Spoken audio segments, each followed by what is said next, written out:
ಹೋಗ್ತಾ ಇದ್ದಾರಂತ. ಇದನ್ನು ಯಾಕೆ ಒತ್ತು ಕೊಟ್ಟು ಹೇಳ್ತಾ ಇದ್ದೀರಪ್ಪ ಅಂದ್ರೆ, ಇವರನ್ನು ಎದುರು ಹಾಕ್ಕೊಂಡು ನಮ್ಮ ಸರ್ಕಾರ, ಅದರ ಸಿದ್ದರಾಮಯ್ಯ ಸರ್ಕಾರ 3,500 ಕೊಡೋದು ಭಾಳ ಕಷ್ಟ ಅದ. ಇನ್ನೇನಿದ್ರು ಅವ್ರು ಭಾಳ ಆದರೆ ಎಷ್ಟು ಹೇಳ್ಬೋದು ಅವರು? ಈ ನಮ್ಮ ಈಗಾಗಲೇ 3,000 ಬಂದು ನಿಂತು ಬಿಟ್ಟಿದ್ದಾರೆ ಅವರು. ಯಾಕೆ ಅವ್ರಿಗೂ ಭಯ ಅದ, ಈ ವರ್ಷ ನಾವು 3,500 ಕೊಟ್ಟರೆ ಮುಂದಿನ ವರ್ಷ ಮತ್ತೆ ಅವರು 4,000 ಅಂತಾರೆ, ಅದ್ರ 4,500 ಅಂತಾರೆ. ಇದು ಹೆಚ್ಚಾಗ್ತಾ ಹೋಗ್ತದಂತೆ. ಯಾಕಂದರೆ ಈಗಾಗಲೇ ಗುಜರಾತ್ದಲ್ಲಿ 4,500 ರೂಪಾಯಿಗಳನ್ನು ಅಲ್ಲಿಯೇ ಮೋದಿ ಸರ್ಕಾರ ಇರೋದರಿಂದ ಅವರು ಮೋದಿಯವರು ಇದ್ದಾರಲ್ಲೇ, ಅಲ್ಲಿ ಸರ್ಕಾರದ ಅವ್ರ ಪಕ್ಷದನ್ನ ಅಲ್ಲಿ 4,500 ರೂಪಾಯಿ ಕೊಡ್ತಾ ಇದ್ದಾರೆ.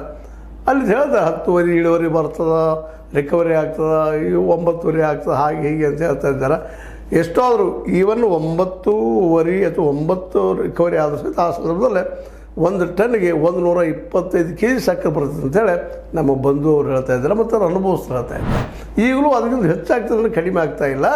ಆಗಷ್ಟು ರೇಟ್ ಕೊಡ್ತಾಯಿದ್ರು, ಇವತ್ತು ಕೊಡ್ತಾ ಇಲ್ಲ. ಮತ್ತು ಇನ್ನೂ ಕಡಿಮೆ ಇತ್ತು ರೇಟ್ 2009 ದುಡಿಯುವ ವರ್ಗದ್ದು ಅಥವಾ ಗೊಬ್ಬರದ್ದು ರೇಟ್ಗಳು ಇನ್ನುಳಿದಾರೆ ಕಡಿಮೆ ಇದ್ದಾಗ ಅಷ್ಟು ಕೊಡ್ತಾಯಿದ್ರು. ಇವತ್ತು ಕಡಿಮೆ ಕೊಡೋದು ಕಡಿಮೆ ಆಗಿದೆ ಅಂತ ಅವ್ರ ವಾದ.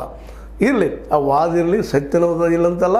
ಆದರೆ ಇವತ್ತು ನಮ್ಮ ಸಿದ್ದರಾಮಯ್ಯ ಸರ್ಕಾರ ವಿಶೇಷವಾಗಿ ಈ ಶುಗರ್ ಲಾಬಿಯನ್ನು, ಈ 81 ಶುಗರ್ ಫ್ಯಾಕ್ಟ್ರಿಗಳಲ್ಲಿ ಮ್ಯಾಕ್ಸಿಮಮ್ ರಾಜಕಾರಣಿಗಳಿರೋದ್ರಿಂದ ಹೆಚ್ಚು ಕಡಿಮೆ 81 ಇದ್ರೂ ಇರ್ಬೋದು. ಯಾಕಂದ್ರೆ ಹಿಂದೆ ಯಾರ್ಯಾರು ಇರ್ತಾರೆ ಅಂದರೆ ಹಿಂದೆ ಇಲ್ಲ ಅಂತ ಹೇಳೋಕ್ಕಾಗೋದಿಲ್ಲ. ಅದನ್ನೆಲ್ಲ ಇತಿಹಾಸ ನೋಡೋಕ್ಕಿಂತಲೂ ನಾವೀಗ ಸ್ಪಷ್ಟವಾಗಿ ಹೇಳೋಂಥದ್ದು ಏನಪ್ಪ ಅಂದ್ರೆ, ಇವತ್ತೇನಾದರೂ ಶುಗರ್ ಫ್ಯಾಕ್ಟ್ರಿ ಲಾಸ್ ಆಗಿದ್ರೆ, ಹಾನಿ ಆಗಿದ್ರೆ, ಸಾಲಗಾರರಾಗಿದ್ರೆ ಅದು ಕೇವಲ ಈ ಕಬ್ಬಿಣದಲ್ಲ. ಕಬ್ಬಿನವ್ರು ಎಲ್ಲರೂ ಕಡಿಮೆ ಅಂದರೂ 9 ಅಂತ ನಿಶ್ಚಿತವಾಗಿ ಈಗ ಕೊಟ್ಟೆ ಕೊಡ್ತಾರೆ ಎಲ್ಲ ರೈತರು. ಅಂದ್ರೆ ಲಾಸ್ ಆಗ್ತಾರೆ, ಯಾಕೆ ಆಗ್ತಾರೆ ಅನ್ನೋದು ಉತ್ತರ ಅವರು ಕೊಡಬೇಕಾಗಿದೆ. ಇದರ ಅರ್ಥ ಏನಪ್ಪ ಅಂದ್ರೆ, ಶುಗರ್ ಲಾಬ್ ಇದ್ದಿದ್ದು ಆ ದುಡ್ಡನ್ನು ತೆಗೆದುಕೊಂಡು ರಾಜಕೀಯಕ್ಕೂ ಮತ್ತು ಅದಕ್ಕೂ ಬಳಸ್ಕೊಳ್ಳೋದ್ರಿಂದ ಲಾಸ್ ಆಗ್ತದೆ. ಅಡ್ಮಿನಿಸ್ಟ್ರೇಷನ್ ಮೇಲೆ